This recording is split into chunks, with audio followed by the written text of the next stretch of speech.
हमारे दोनों साथी भाई प्रणव भाई और हमारे भूमियार नेताजी, पत्रकार सज्जनों, देवियों और साथियों, देश की सरकार चुनावी राजनीति, भाषणबाजी और अपने पूंजीपति दोस्तों की सेवाओं में व्यस्त है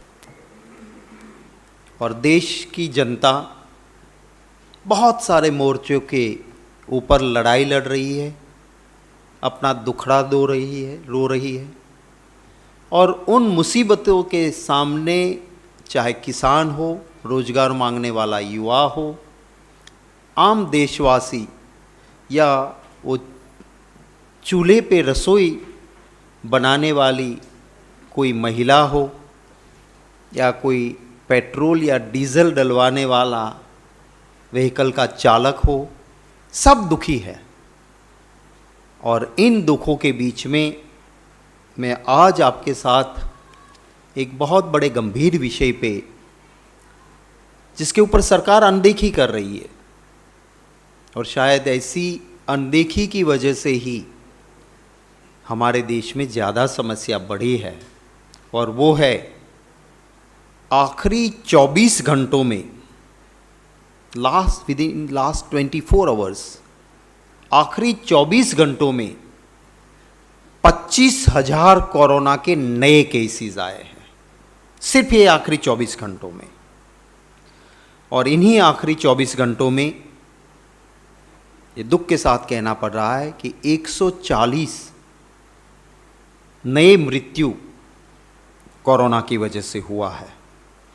अगर आप इसी दौरान के अभी आंकड़े देखेंगे तो कोरोना हर रोज बढ़ रहा है। एक्सपर्ट्स कहते हैं कि अनदर वेव ऑफ कोरोना, एक कोरोना का दूसरा एक दौर शुरू हो रहा है और उसकी चिंता होनी चाहिए। अब सरकार सच्चाई को छिपाने के लिए एक आंकड़ों की मायाजाल के साथ देश की सरकार आपको, मीडिया को, सोशल मीडिया में वैक्सीनेशन के आंकड़े देते हैं। मैं उस वैक्सीनेशन के सरकार के ही आंकड़ों के लेके आपके सामने कुछ बात रखना चाहता हूँ। अगर आप अभी तक के टोटल वैक्सीनेशन का जो सरकार का दावा है वो है 2,82,457। और अगर आप मार्च महीना के 11 दिन की बात करें तो वो है 95,90,594। माने हमारा देश जो 135.5 करोड़ की आबादी वाला देश, इस हमारे भारत में अभी तक सरकार का आंकड़ा ही सही मान के चले तो भी 1.5%, 1.5% लोगों को वैक्सीन हुआ है, वो भी फर्स्ट डोज की बात शामिल है। फुल वैक्सीनेशन जहां प्रोटेक्शन आ जाता है वो कहते हैं सेकेंड डोज के बाद। वैक्सीन का ये सेकेंड डोज जो दिया है, जिनको सेकेंड डोज भी मिल गया, आपको ताज्जुब होगा, फुल वैक्सीनेशन सिर्फ 47.29 लैक्स, सिर्फ 47.29 लैक्स इस देश में फुल वैक्सीनेशन हुआ है। इसका मतलब ये हुआ कि 0.35, सिर्फ 0.35% ही वैक्सीनेशन हुआ है। आप अगर इसको मार्च के 11 दिन के हिसाब से भी गिनोगे तो भी, और फुल वैक्सीनेशन का अभी तक का दौर है उसको लेके देखोगे तो भी, अगर 70% लोगों को वैक्सीन हमारे देश में करना हो तो जिस रफ्तार से ये सरकार चल रही है, 12.6 ईयर, 12 साल 6 महीने लगेंगे 70% लोगों को वैक्सीन होने में। और अभी कोई साइंटिफिकली ये प्रूव नहीं हुआ है कि 70% कर दिया तो चलेगा, आपको तो 100% करना होगा। और अगर 100% हमारे देश में वैक्सीनेशन करना है, और सरकार जिस गति से चल रही है, हमारे देश को 100% वैक्सीनेशन करने में 18 साल लगेंगे, 18 ईयर्स, अगर यही रफ्तार रही तो। ऐसा भी नहीं कि वैक्सीन नहीं है हमारे पास। ऑक्सफोर्ड यूनिवर्सिटी एस्ट्राजेनिका का कोविशील्ड, जो हमारे वहाँ सीरम इंस्टीट्यूट हिंदुस्तान में मैन्युफैक्चर करती है, उनके साथ जुड़े हुए कुछ लोगों से ऑफ रिकॉर्ड मेरी बात हुई। वो कह रहे हैं कि हमारे पास इतना पड़ा हुआ है कि अगर सही यूज़ नहीं हुआ तो पड़े पड़े ये वैक्सीन एक्सपायर कर जाएगा। माने enough stock of Covishield. Bharat biotech का कोवैक्सीन है। डॉक्टर रेड्डीज़ ने एक एप्लीकेशन डाल के रखी हुई है drug control general of India के पास कि रशिया का स्पुतनिक 5, इसकी हमें मंजूरी दो। मेरा कहने का मतलब यह है कि आपके पास इनफ वैक्सीन पड़ा है, क्यों नहीं दे रही है सरकार? बिहार के चुनाव के वक्त कहा था, मित्रों मुफ्त में वैक्सीन सबको। क्या सरकार ये करना चाहती है कि वैक्सीन नहीं दो, पैनिक खड़ा करो, गरीब आदमी अपना नंबर नहीं लगता है तो इधर उधर करके प्राइवेट में चला जाए और जो पैसा मांगे उसे दे के वैक्सीन ले ले, ताकि सरकार को मुफ्त में वैक्सीन देने की बात ना रहे?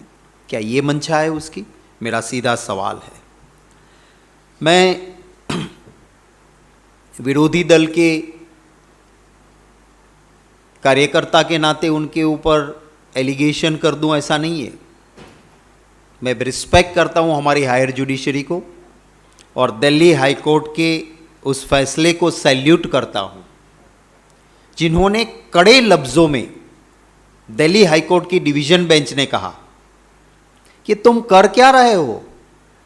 इस देश में कोरोना बढ़ रहा है और तुम वैक्सीन एक्सपोर्ट कर रहे हो, बाहर के देश में बेच रहे हो, कहीं पे दान दे रहे हो, खैरात कर रहे हो, and you are telling us will do it tomorrow, हम कल ये सब कुछ करेंगे देश में। दिल्ली हाई कोर्ट ने बड़े ही कड़े लफ्जों में कहा कि आप कह रहे हो कि आने वाले कल करेंगे, अरे ये तो बीते हुए कल को ये हो जाना चाहिए था। You are saying will do it tomorrow, it should have been done yesterday. आप कहते हो हम आने वाले कल को करेंगे, वो तो बीते हुए कल को हो जाना चाहिए, क्यों नहीं कर रहे हो? मांग करता हूं सरकार इसका जवाब दे कि दिल्ली हाई कोर्ट के इतने कठोर लफ्जों के बाद भी गैंडे की चमड़ी पे भी असर होती है, ज़्यादा प्रहार हो तो इनकी चमड़ी पे कोई असर नहीं हो रहा। कुछ डॉक्टर्स, कुछ मेडिकल फील्ड्स के जुड़े हुए लोगों से मेरी बात हुई, उनका एक ये भी कहना था कि ये देश की भाजपा की सरकार सब कुछ सेंट्रलाइज रखना चाहती है। मैं और इसलिए कौन सा वैक्सीन, किसको वैक्सीन, कैसे वैक्सीन देना है, वो एक्सपर्ट जिनके पास सही और अच्छी इसी क्षेत्र की डिग्री है वो तय नहीं करेगा, पर जो डिग्री दिखा नहीं सकता है वो तय करेगा, और जिसे इस विषय से कोई लेना देना नहीं है वो तय करेगा। इसकी वजह से सेंट्रलाइजेशन जो करके बैठे हैं और कहते हैं कि या तो इंसान को खुद की समझ होनी चाहिए, उसमें एक्सपर्टाइज होना चाहिए और वो कर ले, या उसको दूसरे की सुननी चाहिए। इस सरकार में ना खुद की समझ है ना समझ वालों की सुनते हैं, और इसके लिए ये माहौल बना हुआ है। जिस तरह से वैक्सीन चल रहा है आप सबका भी अनुभव होगा, सिर्फ पैसे वाले माने rich and upper middle class ही फायदा ले पाएगा सरकारी वैक्सीन का, क्योंकि इन्होंने एक सिस्टम बनाया है कि आपको ऑनलाइन पहले रजिस्ट्रेशन करना है। इस देश के मिडिल क्लास, इस देश के गरीब, उनके पास स्मार्टफोन नहीं है। अगर थोड़ा बहुत स्मार्टफोन आ भी गया तो कनेक्टिविटी नहीं है, और वो भी है तो ऑनलाइन रजिस्ट्रेशन के लिए लिंक खोलो, वहाँ जाओ और रजिस्ट्रेशन करो, उसकी एक्सपर्टाइज नहीं है उनके पास। तो जब रजिस्ट्रेशन ही नहीं करवा पाएगा इस देश का आम नागरिक, कॉमन सिटीजन, तो उसको तो वैक्सीन कहाँ मिलेगी। और फिर उसको एक्सप्लॉइट कौन करते हैं? वही इनके चट्टे बट्टे। सरकार को मुफ्त नहीं देना है, वो कहें वहाँ जाना है और पैसे के हिसाब से करना है। तो मैं ये मांग करता हूँ कि ये जो सिस्टम है उसको भी बदलना चाहिए। मेरे इस सरकार से कुछ सवाल हैं। जैसा एक्सपर्ट्स, साइंटिस्ट, उनका कहना है कि वायरस नियमित रूप से म्यूटेट हो रहा है, तो जैसा इन एक्सपर्ट्स का कहना है उसी तरह से ये जो नियमित रूप से म्यूटेट वायरस होता है उसकी जांच के लिए जीनोम सीक्वेंसिंग की जांच के लिए व्यवस्था सरकार ने की है। That's my first question.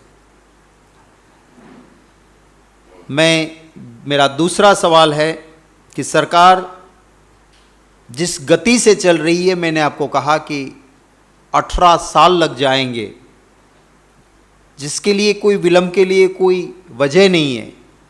तो मैं पूछना चाहता हूं कि क्या सरकार जल्द से जल्द हमारे देश के सभी नागरिकों को मुफ्त आरामदेही रीत से वैक्सीन मिले, और ज़्यादा से ज़्यादा, मैं तो कहता हूँ जल्द से जल्द हो जाना चाहिए, पर कम से कम 12 महीने के अंदर पूरे देश में वैक्सीनेशन ख़त्म हो, उसके लिए सरकार की क्या तैयारी है। सरकार शीघ्र RT-PCR टेस्टिंग करने के क्या उपचार या उपाय कर रही है, उसका जवाब दे। मेरा चौथा सवाल है कि सत्यापित है, ये पूरे देश ने, पूरी दुनिया ने ये बात माना है कि testing, tracking and isolation corona के लिए एक गोल्ड स्टैंडर्ड है। तो सरकार ने अभी तो इसको कार्यान्वित नहीं किया है, कब करेंगे इस प्रक्रिया को। और मेरा आखिरी सवाल है, लॉकडाउन की घोषणा के बाद पत्रकार, डिलीवरी पर्सन्स, आवश्यक सेवा में जुटे हुए सरकारी सेवक ये कोरोना से ज़्यादा प्रभावित हुए थे। इन लोगों को, पत्रकार, डिलीवरी पर्सन्स और आवश्यक सेवा में जुड़े हुए गवर्नमेंट एम्प्लॉइज़, उनको प्रायोरिटी में वैक्सीन देने के लिए क्या प्रावधान करने जा रही है। ये मेरे इंग्लिश वाला कर दो।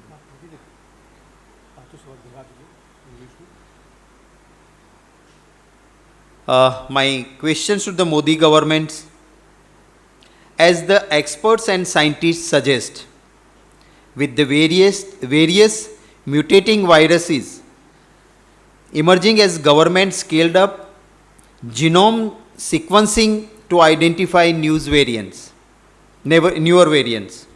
My second question is, what is the government's plan to complete nationwide vaccination within 12 months and not 13, 16 or 18 years? My third question, what is government doing to conduct faster and sufficient RT-PCR testing? My fourth question, as it has been established worldwide, test, trace and isolate is the gold standard to fight coronavirus. Is the Modi government pursuing it in the right direction? My fifth and last question, when lockdown was announced, journalists, delivery persons and government servants who are engaged in essential services attending offices were considered as essential workers. Many of them lost their lives in the line of their duty. Is the government considering categorizing them as a priority group for vaccination? These are my 5 questions. आपके कोई सवाल होंगे तो उन सवालों का स्वागत रहेगा. Thank you very much.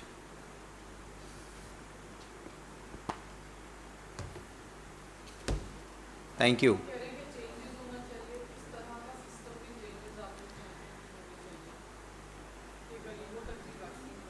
देखिए, चेंजेस में एक तो हमारे पास ग्रास रूट तक वैक्सीनेशन के लिए इंफ्रास्ट्रक्चर हेल्थ का है, इसका यूज़ करके सेंट्रलाइज रखा हुआ, इसको डिसेंट्रलाइज करके प्रायोरिटी देशवासी को दे. जो दिल्ली हाई कोर्ट ने कहा कि आप आने वाले कल को करने वाले हो, वो बीते हुए कल को हो जाना चाहिए. हम भी ये कहते हैं कि ऑन प्रायोरिटी बेसिस तुरंत, क्योंकि वैक्सीन की कहीं पर भी दिक्कत नहीं. अगर दिक्कत होती तो आप बाहर डोनेट क्यों करते हो, एक्सपोर्ट क्यों करते हो? आपके पास, मेरा खुद का इंफॉर्मेशन है, सीरम इंस्टीट्यूट ये कहती है कि हमारे पास इतना ज़्यादा स्टॉक पड़ा है कि अगर टाइमली इसको यूज़ नहीं किया तो एक्सपायरी डेट आ जाएगी. It means you have enough vaccine. आपके पास 2 और भी कंपनीज, एक तो आपके पास स्पुतनिक 5 के लिए एप्लीकेशन पेंडिंग है, एक आपका कोवैक्सीन अवेलेबल है आपके पास, कोविशील्ड कोवैक्सीन 2 तो आपने मंजूर किया है, तो दे दीजिए सबको, तुरंत ख़त्म कीजिए. ये मांग है हमारी. दूसरा, जब ये बढ़ रहा है तो जैसा मैंने कहा कि टेस्ट, ट्रेस एंड आइसोलेशन वो गोल्ड स्टैंडर्ड्स है, तो क्यों आप RT-PCR टेस्ट को बढ़ा के, ये जो ऑल ओवर द वर्ल्ड ये एस्टैब्लिश हुआ है कि इससे फ़ायदा होता है, वो क्यों नहीं कर रहे हो? ये हमारी मांग.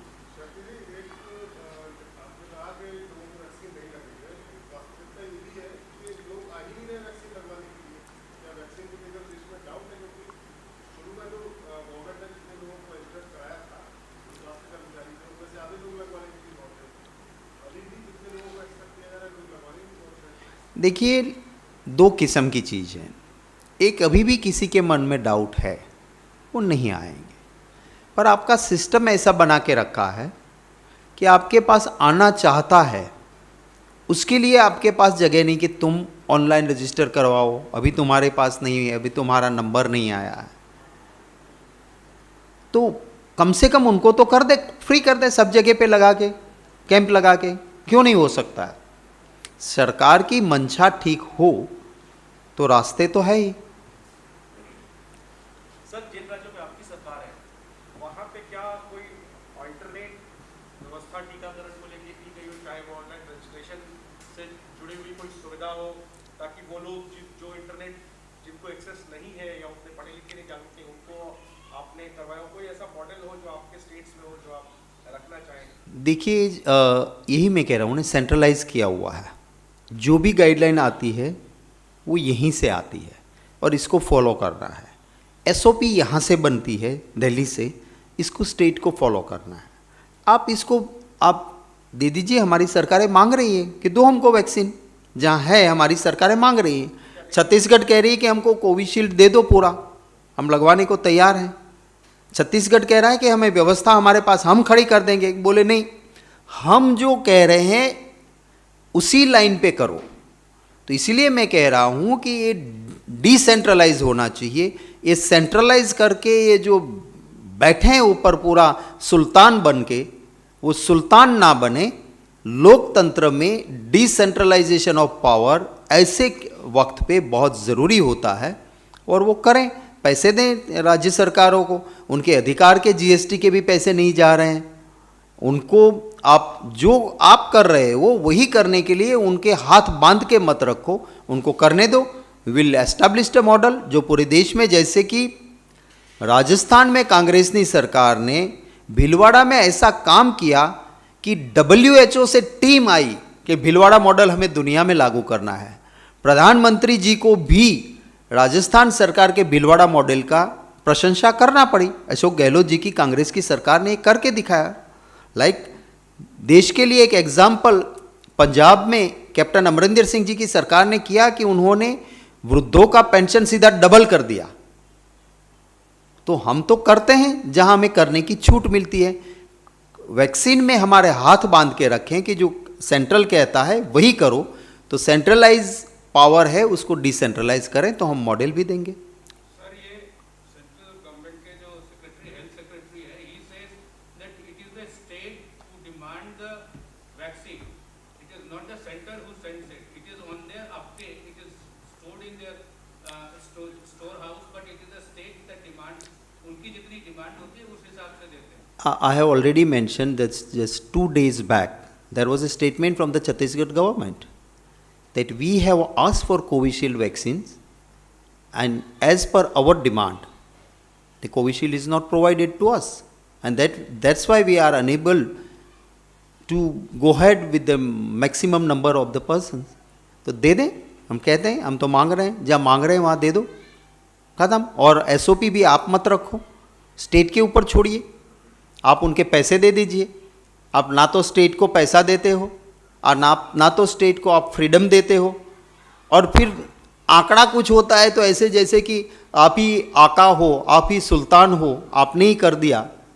हर रोज़ सोशल मीडिया या प्रेस कॉन्फ्रेंस हेल्थ मिनिस्टर करते हैं और दूसरों के लिए SOP निकलती है, और जहाँ इलेक्शन हो रहा है वहाँ मोदी जी और अमित शाह जी सारे कोरोना के SOP की धज्जियाँ उड़ाते हैं, क्योंकि वहाँ चुनाव आ रहा है। गुजरात को छोड़ के प्रधानमंत्री जी कौन से ऐसे राज्य में गए जहाँ चुनाव नहीं है?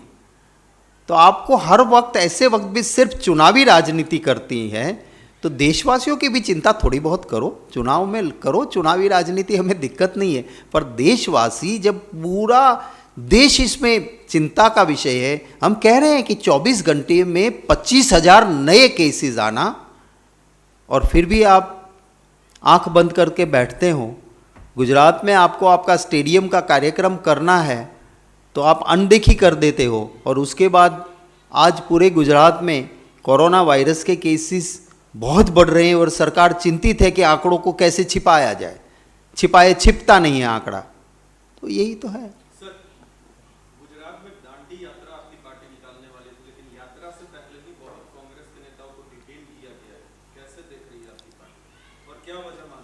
देखिए, एक बड़ी ही बदकिस्मती लोकतंत्र की है। गांधी जी ने दांडी यात्रा अंग्रेजों के खिलाफ निकाली।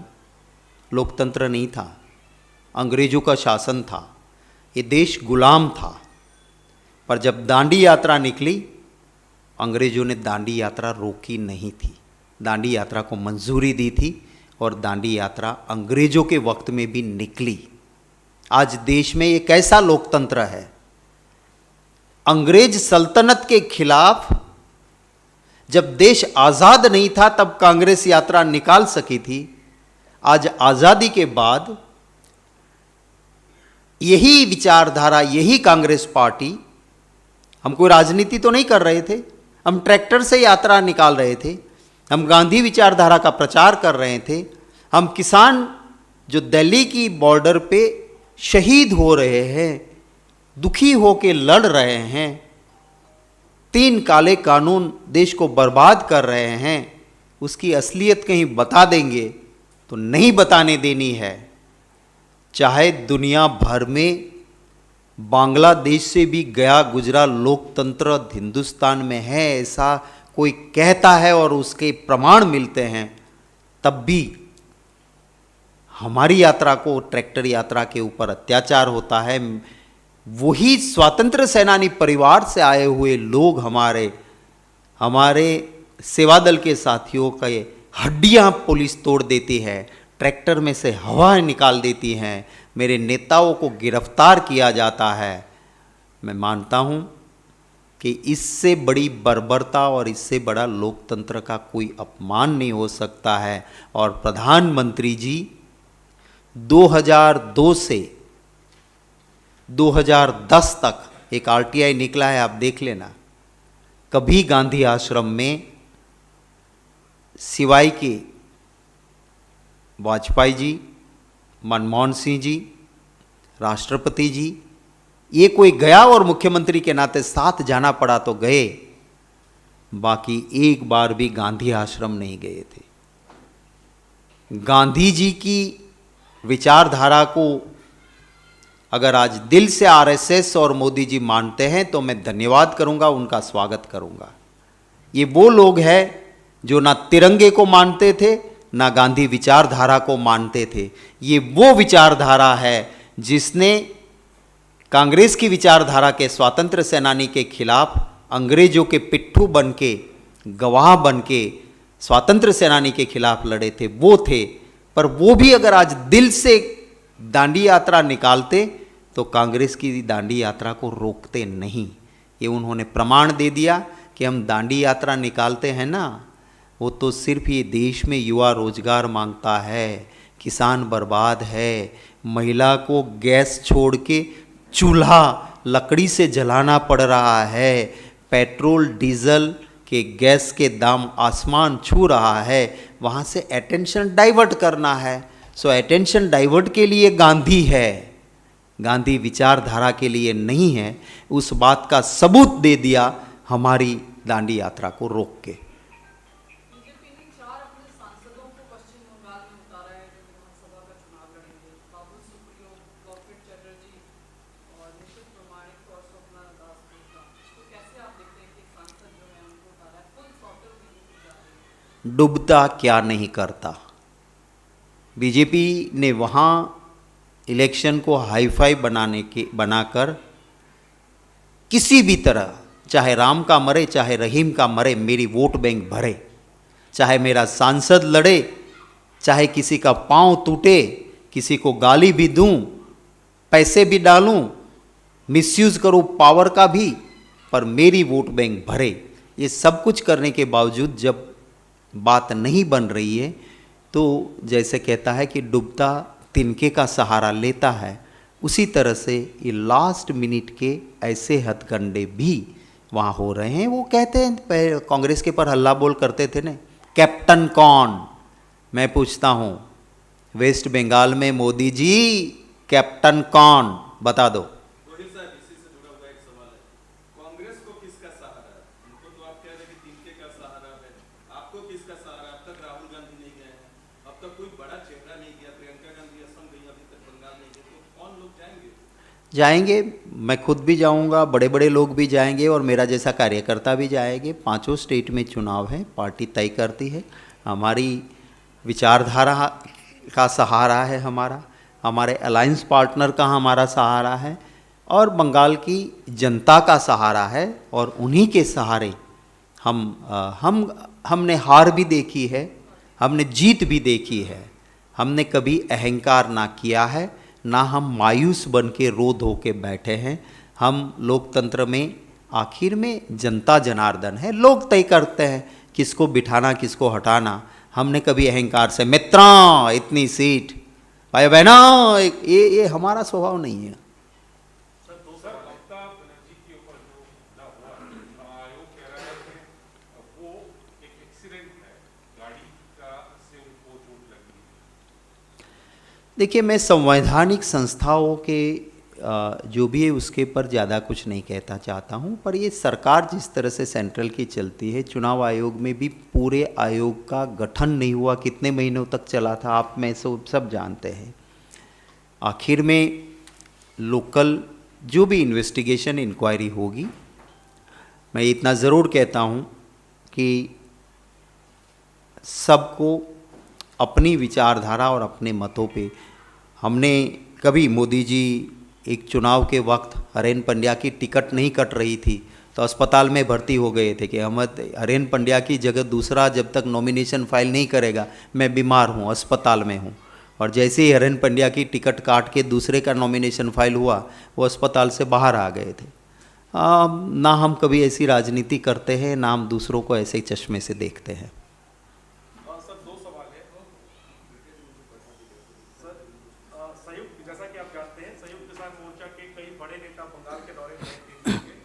उनके एक प्रमुख किसान नेता बलबीर सिंह राजेवाल ने किसानों की एक सभा या जनसभा को संबोधित करते हुए कहा कि देश के लिए मोदी बड़ा खतरा है। वो यहाँ तक कह गए कि देश के लिए पाकिस्तान खतरा नहीं है, कोई और देश खतरा नहीं है।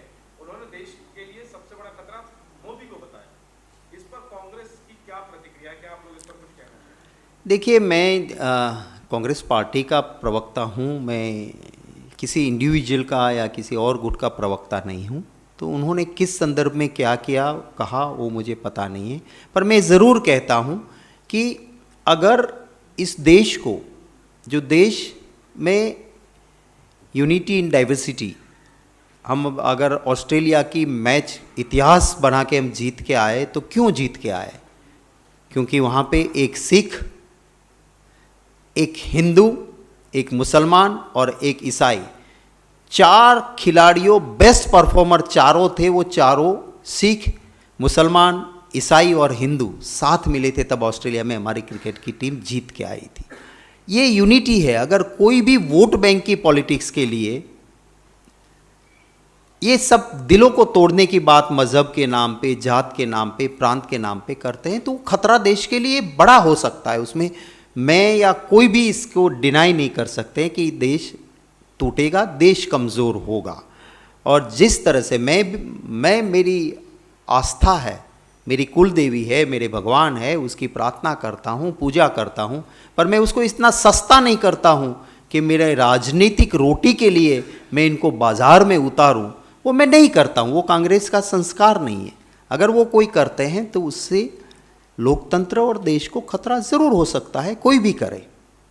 और सर, एक सवाल और था कि आपकी जो सरकार है महाराष्ट्र में, उस सरकार के एक बड़े ही भरोसेमंद पुलिस अधिकारी सचिन वाजे, वो अंबानी के घर के बाहर जो गाड़ी बरामद हुई थी जिलेटिन की छड़ें जिसमें थी, उस मामले में गिरफ्तार किया है NIA, तो उस पर क्या कहेंगे? देखिए, मैं आपको कहता हूँ कि आप थोड़े से पीछे चले जाइए और 2014 से पहले मोदी ऑन NIA इतना पढ़ लीजिए कि मोदी जी NIA के बारे में क्या कहते थे। गूगल में सर्च करोगे तो मोदी ऑन NIA में आ जाएगा, उनका वीडियो भी है, CBI के ऊपर भी है, मोदी ऑन CBI।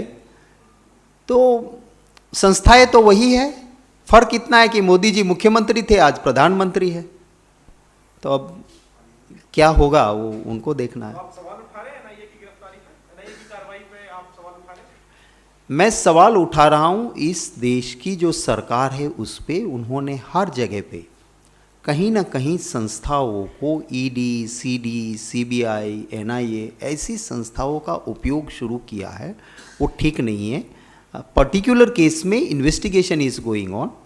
सो मैं ज़्यादा कुछ नहीं कहूँगा। वहाँ की सरकार ने, शिवसेना ने बड़े अच्छे तरीके से इसके ऊपर रिएक्ट किया है और सारे तथ्य भी शिवसेना के प्रवक्ता और मेंबर पार्लियामेंट, उन्होंने भी, संजय राउत जी ने रखा है।